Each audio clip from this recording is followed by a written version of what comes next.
Olá, pessoal, muito boa noite a todos, sejam muito bem-vindos a mais um programa Clinicando e Raciocinando. Lembrando que este programa é única e exclusivamente dedicado a médicos veterinários, estudantes de medicina veterinária, que o nosso objetivo aqui é discutir temas de medicina interna de cães e gatos, de forma a aperfeiçoar o nosso raciocínio clínico, ajudando cada vez mais os nossos pacientes caninos e felinos. Eu sou o professor Paulo Ferian, e juntamente com a professora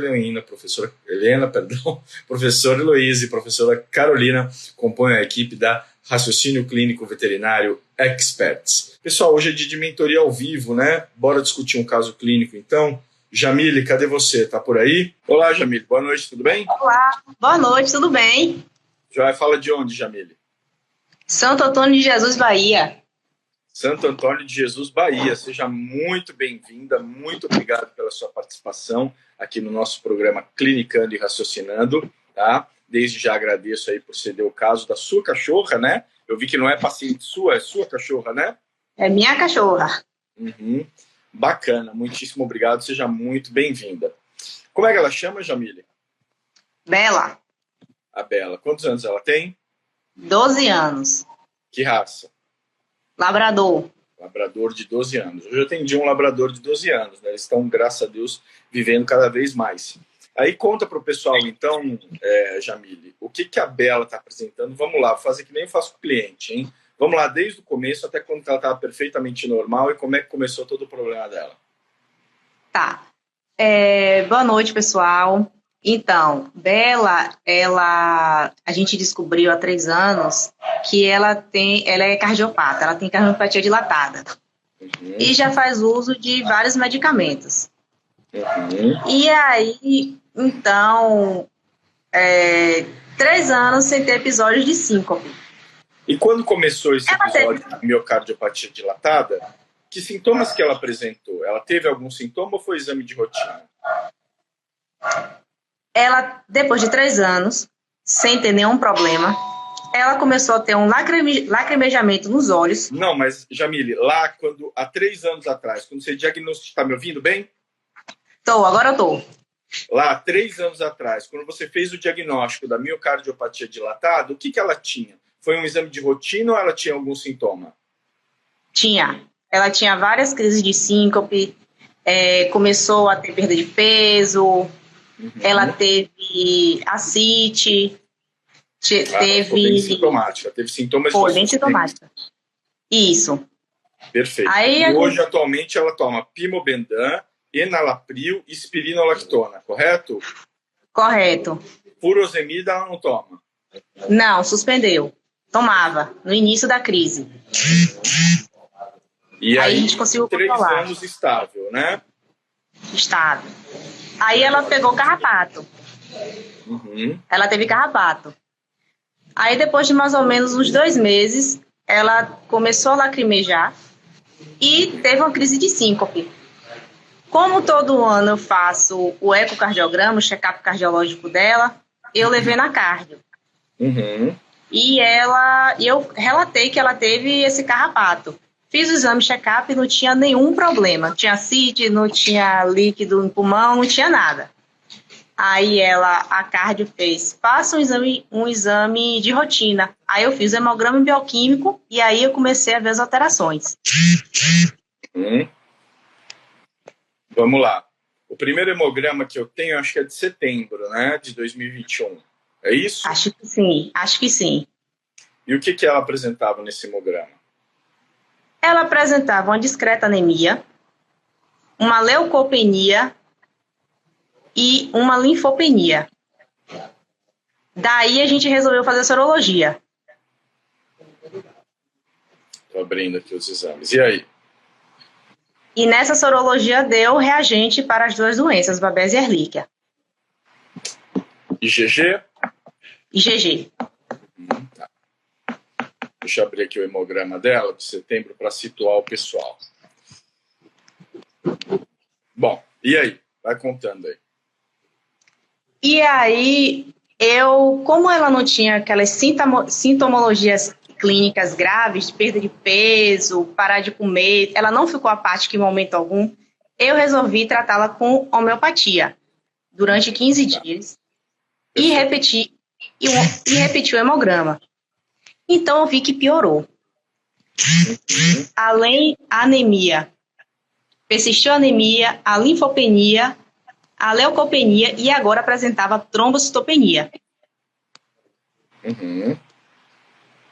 E aí, fiz o tratamento com a doxiciclina. 28 dias. 28 dias, repetiu o hemograma depois, e aí normalizou. A anemia acabou, a trombocitopenia também voltou os valores normal, e persistiu a linfopenia e a leucopenia. E é isso que está te preocupando? Isso, porque ela está com as vacinas atrasadas. E eu sempre estou tendo contato com vários cães. O que você diz, vacina atrasada? Quanto tempo faz que ela tomou a última dose da vacina? Tem 2 anos. Da polivalente, né? Da poli. Isso aí. Isso. E a de raiva? Dessas duas, a de raiva e a poli. Perfeito. Mas e como é que ela está atualmente? Ela está bem, mas o lacrimejamento persiste. O que você vê? Secreção purulenta ou apenas serosa, líquida? Lágrima. Não tem secreção purulenta. Já lubrifiquei, já fiz uso de lubrificante, o Lacri Plus, mas continua lacrimejando. Não diminuiu nada. Perfeito. E ela está comendo bem, bebendo água bem, fezes e urina estão normais? Tudo normal. Ok.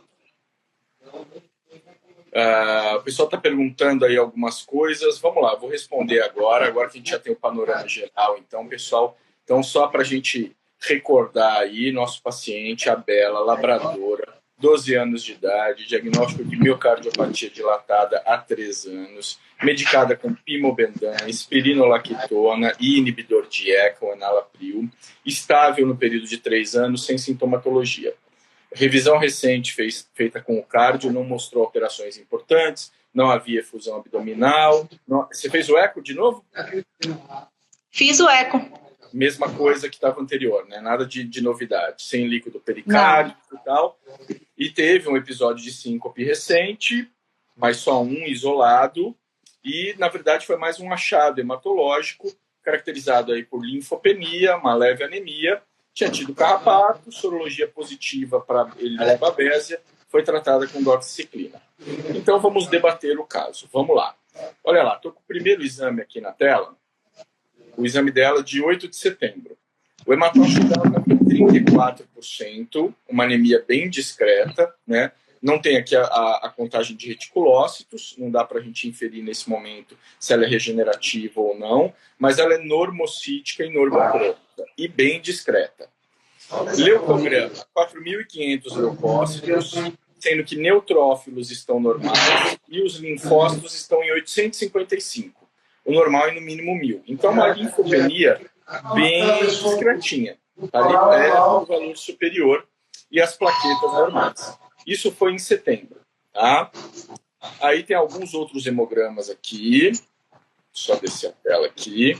Bioquímico está normal. Aí vem as sorologias positivas. Aí tem um novo exame datado de outubro.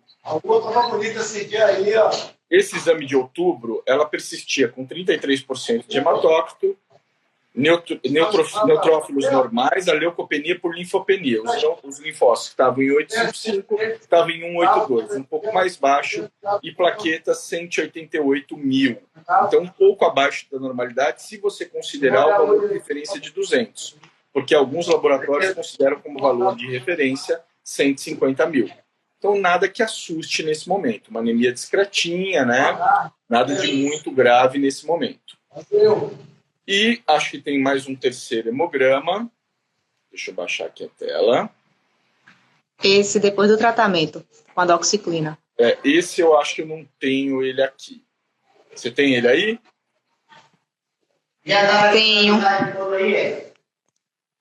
Deixa eu procurar aqui. Deixa eu ver se é esse que eu tenho. Acho que é do mês 11. 26 de novembro. Tenho sim, ó. 45% de hematócrito, leucócitos 4.300, sendo que 3.400 são neutrófilos e 645 são linfócitos. E a plaqueta 233. Então, tudo praticamente normal, exceto uma leve linfopenia. Perfeito? Uhum. Então, vamos ponto a ponto. Esse é o último hemograma que a gente tem. Então, vamos lá. Primeiro ponto, tá? Ela tem alterações hematológicas, são 3 hemogramas consecutivos, sempre com alterações muito discretas. Esse último exame, Jamile, dela, é um exame basicamente normal. Mas tem a linfopenia. A linfopenia não é por si só um problema. Ela pode ser reflexo de alguma anormalidade. Qual anormalidade? Dezenas de coisas podem causar linfopenia. É muito inespecífico. E a boa notícia é que a linfopenia, por si só, não traz nenhum tipo de risco para o paciente. Tá? Diferente da neutropenia, por exemplo, um animal com neutrófilo abaixo de 1.000, ele está em risco de infecção oportunista. Com o linfócito, a gente não tem exatamente esse mesmo problema. Então, você não precisa se preocupar com essa linfopenia, tá? É aquela tal ideia que a gente sempre passa para vocês. Não tratem exames, tratem pacientes. Essa linfopenia, se não há uma causa evidente para ela, e é a causa da linfopenia, normalmente, que é o nosso objetivo, nosso alvo. Você está me ouvindo bem? Tô. Teve algumas pessoas que estão reclamando do áudio, mas depois o pessoal me diz aí se estão me ouvindo bem. Então, assim, se não há uma causa evidente para essa linfopenia, nenhum processo mórbido de base que a justifique, vida que segue. Você não precisa se preocupar com ela, tá? Esse último exame da Bela pode considerar como um exame basicamente normal, tá? Essa linfopenia, a menos que houvesse novamente uma evidência de algo que a justificasse, pode ficar absolutamente tranquila, tá? É a clínica dela que vai ser mandatória aí nesse caso. Se clinicamente ela está bem, não tem nenhuma doença de base, você não trata o exame, você trata ela, o paciente, tá? Agora, será que ela teve hemoparasitose? É possível que sim, é possível que não. As alterações discretas dela sempre foram muito discretas. Mudou o hemograma depois do tratamento. É possível que ela tivesse merliquiose subclínica, é possível. Mas a gente não tem subsídio para dizer isso com certeza. Mas ela deu a sorologia IgG positiva. Pois é, a gente discutiu isso extensamente na live de segunda. Sorologia só denota exposição. Em hipótese nenhuma, a gente pode fazer uma correlação direta com as alterações hematológicas. É possível que ela tenha tido, tratou, vida que segue. Mas não dá para a gente dizer com certeza absoluta, tá? Mas você escolheu um caminho perfeitamente plausível. Ela tinha algumas alterações hematológicas, tinha tido carrapato, tinha uma sorologia positiva, você optou pelo tratamento. Nada de errado, perfeito, ok. Mas nesse momento eu não acho que seja uma coisa que preocupa mais. Terceiro elemento, as vacinas. Tá? Algumas pessoas estão falando do áudio, eu acho que a interferência do áudio... Você está onde, Jamile? Eu estou numa sala. Tá, porque eu também estava ouvindo, eu acho que era só uma interferência externa, tá? Mas eu acho que já passou, pessoal. E aí, Jamile, você falou da vacina. Hoje a gente sabe, eu fiz até uma live no final do ano passado sobre o guidelines de vacinação que a gente tem hoje da Sociedade Americana de Medicina Interna, né? Da VASAVA, da World Small Animal Veterinary Association. E o que esse guidelines nos diz?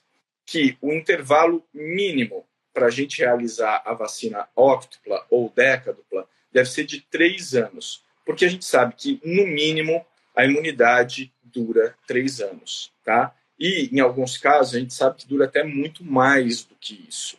Recentemente, eu tive um questionamento com uma paciente minha, que ela tem uma trombocitopenia imunomediada, faz tratamento imunossupressor com corticoide e com micofenolato, e a doutora estava muito preocupada com a vacinação. Eu falei assim, faz uma sorologia dela, já fazia 2 anos, acho que ela não vacinava. faz uma sorologia de sinomose e parvovirose, que é normalmente as que a gente faz, né, que estão disponíveis. Ela tinha título altíssimo contra parvovírus e contra sinomose. Eu falei, beleza, não há preocupação alguma em relação à imunidade dela. E é o mesmo quadro da sua cachorra. Você não precisa se preocupar. Certamente, sendo vacinada ao longo de toda a vida e tendo vacinado há 2 anos, você pode ficar tranquila em relação à imunidade contra os vírus que são mais importantes, né? O adenovírus do tipo 1, o vírus da sinomose, o vírus da parvovirose, esses você pode ficar absolutamente tranquila. E a raiva? A raiva, a recomendação ainda é que seja a cada ano, embora a gente saiba que também a imunidade dura mais do que isso. Mas a recomendação continua sendo das autoridades sanitárias brasileiras que seja feita uma vacina anual, até por questões zoonóticas da raiva, né? Mas, assim, é uma cachorra de veterinário, a chance de exposição dela, acredito que seja irrisória, correto? Ou ela costuma brincar com morceguinhos que estão mortos pela rua? Não, né? Olha, ela fica à vontade. Eu moro no local onde eu moro tem bastante animais, perto de fazenda. Sabe por que eu pergunto isso? Porque uma vez eu conversei com uma tutora, também falando de questionamentos a respeito de vacina, e eu falo exatamente isso, né? Eu falei, olha, a chance de exposição do seu gato, ela morava, acho que no 5º, 6º andar de um prédio. Eu falei, olha, é muito improvável, porque ele não sai de casa, não vai entrar um morcego. Ela falou, olha, pior que eu achei um morcego embaixo da minha geladeira. E eu fiquei com a cara no chão, né? Como é que um morcego foi parar no apartamento? Essas coisas impossíveis podem acontecer, tá? Mas, assim, é muito improvável, mas a gente sabe que a imunidade dura mais. A gente sempre tem que ter uma atenção especial à raiva, porque, embora ela esteja muito controlada, agora, há pouquíssimo tempo atrás, teve um caso de raiva em felino aqui em Belo Horizonte. Então, a gente sabe que o vírus ainda circula nos morcegos, em animais selvagens, e sempre existe algum risco. Mas a imunidade dela certamente, ou provavelmente, está preservada, tá? Mas não tem porquê também, se você quiser vaciná-la, pode vacinar. Eu não vejo nenhuma contraindicação para vaciná-la, tá? Então, acho que você pode estar tranquila em relação a isso. Em relação à miocardiopatia dilatada, está fazendo controle com a cardio, está tudo bem. Se está sem tomar furosemida e está controlada, putz, maravilha. Correndo e brincando. Maravilha, maravilha. Né? A miocardiopatia dilatada é uma doença mais complicada, do meu ponto de vista, para controle, porque ela tem um componente congestivo e um componente perfusional. Né? São as duas coisas. A gente tem tanto o quadro de insuficiência congestiva como o quadro de déficit perfusional. E eu acho muito mais difícil a gente equacionar a medicação nesses casos, né? Porque se você exagera no diurético, se diminui muito o volume, a perfusão dos órgãos começa a sofrer. Aí o animal pode fazer insuficiência renal. Então é bem difícil, né, os quadros mais graves. Mas está controladinha, vida que segue. Resumindo, não vejo preocupação no caso da Bela. Tá? O hemograma dela só acompanha, não precisa preocupar com essa linfopenia, uma vez que ela não tem nenhuma doença de base. Foco na qualidade de vida, é um paciente de grande porte geriatra, né? Então, esses pequenos detalhes certamente não são significativos para o quadro dela. E aí, o que você me diz? Então, minha grande preocupação é porque eu estava com muito medo de vacinar ela, de levar alguma coisa para dentro de casa, dela pegar, mas agora eu já fico mais tranquila que eu posso fazer a sorologia e ver como é que está a titulação dela, antes de eu vaciná-la. Pode. Eu vou vacinar só de raiva, porque eu moro em área que é quintal, tem árvores, aparecem animais silvestres no fundo da minha casa. Então e eu não tenho como ter controle. Não, rato, sariki, aparece. Faz a vacina, sim. Não tem problema nenhum. Agora, a DECA, dupla óctupla, você pode vacinar a cada 3 anos com tranquilidade, mesmo que você não faça sorologia, tá? Pode ficar bem tranquila em relação a isso. Pergunta da Mara. Professor, um paciente com uso de imunossupressor que esteja com sorologia, valor inadequado para parvo e sinomose. Como proceder? Então, Mara, essa pergunta muito boa. Essa era justamente o ponto de inflexão que eu tive com a tutora. Por quê? Porque sinomose e parvovirose, na vacina, é o vírus atenuado. Se o paciente está imunossuprimido, você sempre tem um risco de fazer a vacina e causar problema, tá? Então, Mara, é difícil uma resposta definitiva, tá? Porque a gente tem pouca informação sobre isso na literatura veterinária. Porque, mais recentemente, né, que a gente tem muito mais tratamento para doenças imunossupressoras. Eu não conheço uma literatura que discorra sobre isso, e o guidelines de vacinação, ele não toca nesse assunto. Mas, em teoria, fazendo uma extrapolação da medicina humana, pacientes imunossuprimidos com vírus atenuado é uma contraindicação para você vacinar. Partindo desta premissa, a gente não deveria vacinar. Mas eu acho um assunto legal para a gente buscar essa informação na literatura. Eu estou falando uma extrapolação, tá, Mara, da medicina humana. Não sei se tem essa informação da medicina veterinária. É uma coisa até que eu vou procurar saber, porque o guidelines não tem. Eu li ele de cima embaixo, ele não fala sobre isso, tá? A única titulação, Jamile, é que ela é cara, viu? Ela é muito mais cara. Eita! Você, como veterinário, vai pagar mais barato, porque você vai pagar o preço do laboratório, mas é caro. Então, o que eu te digo... Mesmo assim, tá caro? Muito mais caro, tá? Você, assim, se você não quiser fazer a sorologia, faz de 3 em 3 anos a vacina, que é seguro, tá? Foi a Mara que fez essa pergunta? Você estava respondendo agora? Foi a Mara, isso. Eu achei interessante, né? Isso aí, que eu não sabia desse detalhe. De vacinas atenuadas que poderiam ter reações com animais imunossuprimidos. Em tese, tá? Em tese. Porque isso é bem dito na medicina humana, tá? Algumas vacinas com vírus vivo atenuado não devem ser feitas em paciente imunossuprimido, tá? Enfim, né? Então é uma coisa que eu realmente teria um pouco de cuidado. A Laís está perguntando em relação às outras doenças se a imunidade dura 3 anos, tá? Em relação às viroses, adenovírus, vírus da sinomose, parvovírus, dura 3 anos com tranquilidade. Para a leptospirose, a imunidade não é prolongada dessa forma, tá? Lilian pergunta, professor, na minha região tem muitos casos de sinomose e quando passa de 1 ano já começa a dar a doença. Liliane, tá? Assim, o que a ciência nos mostra, não é nenhuma questão que eu estou dizendo, tá? É que a vacina, a imunidade persiste por, no mínimo, 3 anos, tá? Ou seja, o animal está protegido por 3 anos se ele fez o protocolo vacinal apropriado. Como é que é o protocolo mesmo? 3 doses, 3 a 4 doses, mas mais importante, né? Começou com 6 semanas de idade a vacinação, com 45 dias de idade, lembrem que a última dose tem que ser dada com 16 semanas. Isso é muito importante. E depois dessa última dose com 16 semanas, o reforço deve ser feito entre 6 a 12 meses de idade, tá? E a partir daí a cada 3 anos. Obedecendo esse protocolo, não tem por que o animal se contaminar. Ele está protegido, exceto uma pequena parcela de animais, muito, muito pequena, que não tem resposta vacinal de jeito nenhum. Tá? Aconteceu. Peguei um paciente assim. O quê? Que não tem resposta vacinal? Um shih tzu de 10 meses que acabou indo a óbito, vacinado com as 3 doses da vacina, com sinomose. 3 doses, mas assim, tem que ver se ele fez os reforços dessa forma que eu falei.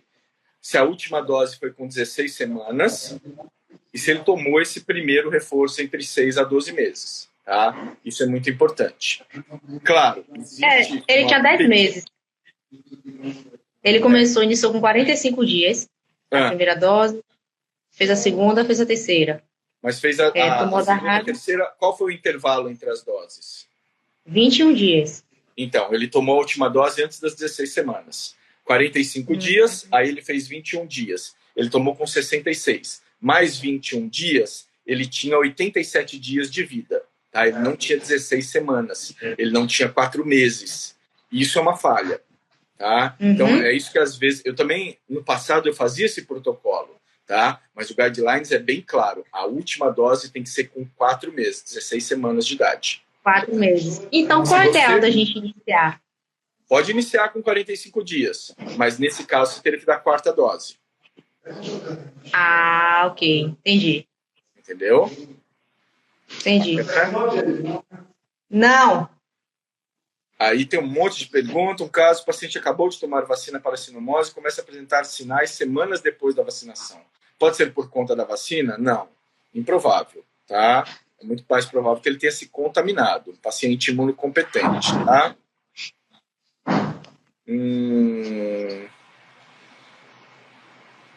Aí, deixa eu ver se tem mais. O pessoal com dúvida na vacina, volta lá na live. Pessoal, a gente discutiu. Eu fiz 2 lives de vacina, justamente porque o tema é muito extenso, né? E a gente discutiu, debateu bastante, tá? Mas o que eu posso dizer para vocês? Este protocolo recomendado pelo Guidelines, ele mostra-se seguro para proteção do animal, tá? Eu volto a dizer, vacina não é uma coisa assim que a gente possa muito dizer por questões de experiência. Ah, mas eu faço isso, eu faço aquilo, né? Porque é uma coisa que requer informação científica, né? De quanto em quanto tempo, qual o tempo que dura a imunidade, tudo isso tem que ser bem observado, tá? Claro, falhas vacinais podem acontecer em qualquer situação, mas eu recomendo sempre seguir os protocolos recomendados, né?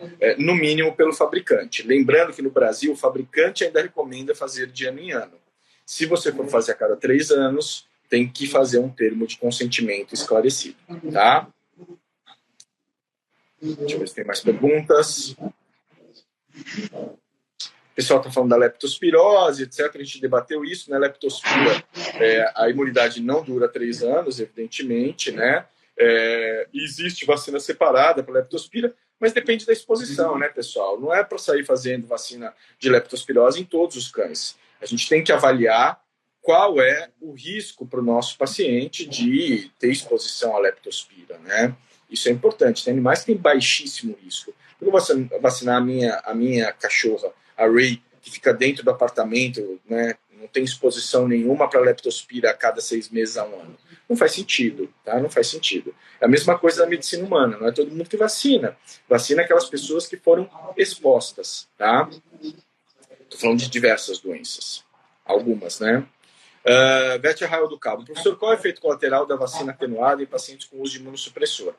Então, Beth, como eu falei aqui com a Mara, eu estou teorizando que uma vacina de vírus vivo atenuado poderia causar sintomas da doença, se o animal tiver imunossuprimido, tá? Mas eu não tenho nenhuma informação consistente sobre isso, tá? Beleza? Aí os sintomas seriam da doença. Beleza, pessoal? Então é isso. Jamile, ajudou? Mais alguma dúvida? Ajudou e muito. Só uma dúvida. Pode falar. Por que Bela não tem esses valores elevados? O que será que o organismo dela responde? Apesar que tá tudo sempre está no limite. Leucócitos, linfócitos. Quando a gente faz um hemograma, a gente tem aquela curva de Gauss, sabe? Aquela curva de 95%, né? Aquela parábola que a gente usa. A gente sabe que 95% dos animais vão estar dentro dos valores de referência, mas 5% não vão estar. Tá? Então, o valor não serve para todo mundo. Alguns escapam. O que a gente tem que ter sempre é a interpretação clínica. Tá?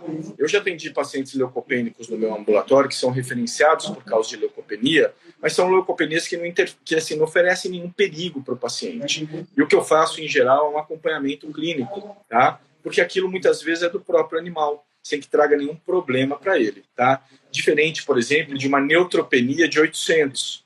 Eu estou com um paciente agora com neutropenia de 800. Ele não tem sintoma nenhum, mas eu sei que é uma neutropenia perigosa. Então eu dei uma atenção especial. Agora, uma linfopenia, você vê que ela varia, né? Ela chegou a 180, mas tem horas que ela está em 855, outras ela estava em 650. Agora, eu já tive um paciente, um bulldog francês, que tinha uma linfopenia gravíssima e persistente, perto de 0, assim. Ele tinha 50 linfócitos e tal. E aí, nesse caso, eu fiz uma imunofenotipagem, tá? Para saber quais linfócitos estavam baixos, etc e tal, para fazer uma investigação mais apropriada. Mas são casos muito esporádicos, tá? Beleza?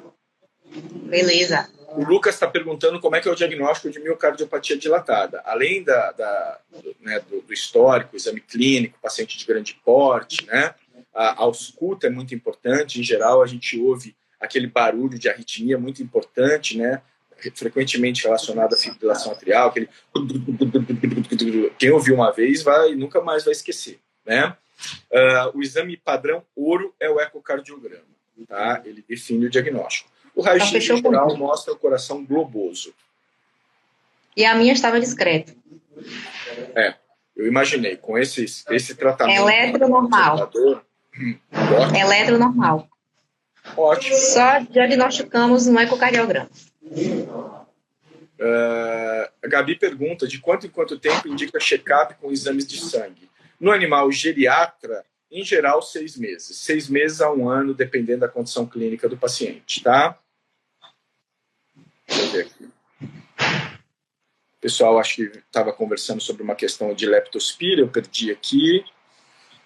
O preço do teste de monocumbi para sinomose, parvovirose e adenovirose sai por uns R$75. Então, está muito mais barato, mas esse é o valor de veterinário, né? Porque quando as clínicas vão cobrar do tutor, o valor é muito acima disso, né, Mara? No que eu sei aqui, tá? Mas então, eu falei, como veterinária, você vai pagar bem mais barato, né? Deixa eu ver aqui mais. Isso. A Carolina está falando que tem a aula sobre vacinação na nossa página, né? Deve ser as lives que eu fiz, que eu falei. Foram lives tão, assim, extensas que eu preciso fazer 2, tá? Então, quem tem dúvida, vai lá na página. Foi uma live muito bacana, eu discuti sobre todos esses assuntos. Tá bom? Ufa! É isso aí, Jamile. Satisfeita? Muito satisfeita. Muito obrigada por esclarecer minhas dúvidas. Imagina, eu é que agradeço aqui por trazer seu caso, pela contribuição, tá? Só uma última pergunta antes da gente encerrar a nossa live. A Vanessa pergunta, professor, tem algum nível de leucopenia que não tem salvação, pela sua experiência e vivência? Não, depende muito da causa. Mas quando a gente tem uma neutropenia abaixo de 1000, é uma grande preocupação com infecção oportunista, tá? É uma grande preocupação. Bacana? Então tá joia. Jamile, muito obrigado novamente. As portas estão abertas sempre que precisar. Toda semana temos mentoria ao vivo, tá? Um abração aí pro pessoal da Bahia. Obrigado pela participação de todos. Até a próxima, pessoal. Até o nosso próximo Clinicando e Raciocinando, segunda-feira, às 7 horas da noite. Nos vemos novamente. Jamile, até mais. Beijo a todos. Até mais. Tchau, beijo. tchau, pessoal. Muito obrigada. Eu que agradeço.